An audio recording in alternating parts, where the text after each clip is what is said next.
Is this only for the wealthy? We're in episode 7 of our 10 direct answers to IBC Questions series, and we're taking a look at who is the infinite banking concept for.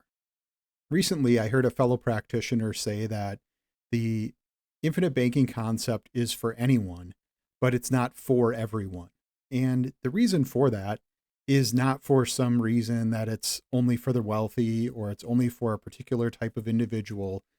However, it really comes down to people who are committed to learning, they're committed to dedicating time to understand how this process fits into their life and it ultimately becomes part of their lifestyle. And it does work well for certain types of individuals to a degree, meaning people who are long range thinkers, people who are considering the aspects of a longer term legacy. For business owners, different individuals where cash flow is super important, which kind of is for everyone in some respects, right? But the aspects of the infinite banking concept really are for anybody, and they can work in virtually any situation. Where they typically will not work, or where the infinite banking concept doesn't always work, is really comes down to more so mindset as opposed to an actual situation. It's more so people who want to max leverage everything all the time, somebody who has a very short-term thinking or short-term mindset, someone who's focused on only on the cash value available right now as opposed to thinking about capitalization and building up a system.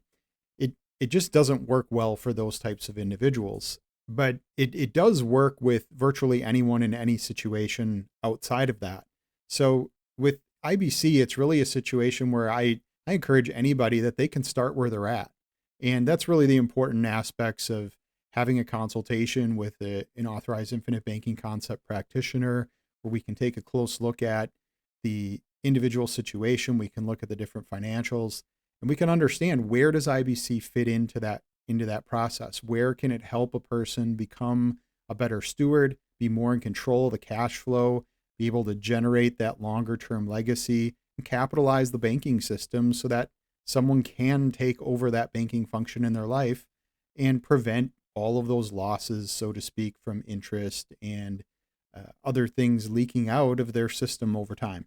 Ultimately, though, I mean, the infinite banking concept really comes down to discipline and it comes down to mindset. And if somebody has the right mindset and they have some discipline, that is a great place to start. And virtually anybody can do that if they're willing to commit to learning, to taking those steps forward, and willing to really put their financial future in their control.